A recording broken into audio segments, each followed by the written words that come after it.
YS Vivekananda Reddy హత్య కేసులో sit విచారణ సక్రమంగా జరగనివ్వాలని ఆయన కుమార్తె సునీత విజ్ఞప్తి చేశారు.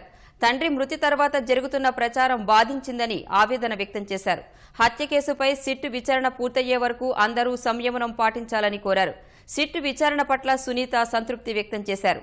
చివరిసారిగా వివేక రాసిన లేఖకు సంబంధించి ఫోరెన్సిక్ నివేదికలో అంతా తేలుతుందని, ఎవరి ప్రభావం లేకుండా పారదర్శక దర్యాప్తు జరగాలని కోరుకుంటున్నట్లు తెలిపారు. గుండెపోటుగా జరిగిన ప్రచారం షాక్కు గురై చేశారా లేక ముందస్తు ప్రణాళిక అన్నది కూడా విచారణలో బయటకొస్తుందన్నారు. ఈ స్టేజ్లో ద మోస్ట్ ఇంపార్టెంట్ థింగ్, నాకు కానీ మీకు కానీ కిరాతకమైన పని ఎవరు చేశారో వాళ్ళని ఐడెంటిఫై చేయాలి కదా. ఇప్పుడు మనము ప్రాసెస్ని ఇంటర్వ్యూన్ చేస్తే ఎట్లా జరుగుతుంది? SIT team has been working tirelessly, I can see that.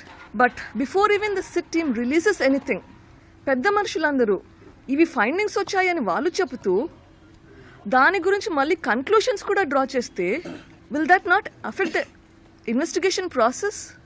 If it is so, మనకి ఫేర్ ఇన్వెస్టిగేషన్ ఎట్లా జరుగుతుంది? Is there an effort to divert the issue and spread wrong message? పెద్ద ఆయన పోయారని మేము బాధపడుతుంటే and then you spread negative news about the family. Is this fair? It's absolutely trash and not true. Please show him the respect that you showed to him while he was still alive. Special investigative team has been appointed. Should it not be given the chance to do its investigation independently? Why are the people sitting above them making conclusions even before the sit team tells anything? మా ఇంట్లో అన్ని రకాల మనుషులు ఉన్నారు. మేమందరికీ we respect each other. ఇంత పెద్ద family ఉన్నప్పుడు is the baby some differences, so what? నేనేమనుకుంటున్నాను నేను చెప్తే ఇన్వెస్టిగేషన్ ఎందుకు? నాకు ఆ పెద్దవాళ్ళకి డిఫరెన్స్ ఏంటమ్మా? ఇన్వెస్టిగేషన్ జరిగినప్పుడు let it be a fair investigation, don't influence it. ఎవరెవరో ఏదేదో ఊహాగానాలతోటి చెప్తుంటే అది ఏదో మళ్ళీ మళ్ళీ మళ్ళీ మళ్ళీ దాని గురించే చర్చలు చేస్తూ, అది పెద్దవాళ్ళ దగ్గర నుంచి వస్తే ఎంత ఇన్ఫ్లుయెన్స్ ఉంటుంది చెప్పండి? ఫాదర్ హ్యాండ్ రైటింగ్ అదా కాదా అన్నది ఫారెన్సిక్ రిపోర్ట్స్ లో తెలిసిపోతుందండి. 5 రోజులైంది. We don't have anything information up to now. If it's doing its job, let it do its job.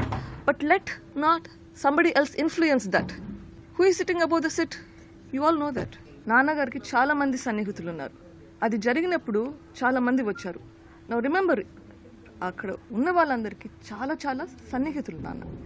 అట్లా ఉన్న పరిస్థితిలో ఎవరికైనా క్లియర్గా ఆలోచించే పరిస్థితి ఉంటుందా? I don't know. అది వింటేనే షాక్ వస్తుంది. ఇంకా అది చూసిన వాళ్ళకి క్లారిటీ ఆఫ్ మైండ్ ఉంటుందా? వాళ్ళు తప్పు చేశారా కరెక్ట్ చేశారా నాకు తెలియదు. అది ఇన్వెస్టిగేషన్లో బయట వస్తుంది.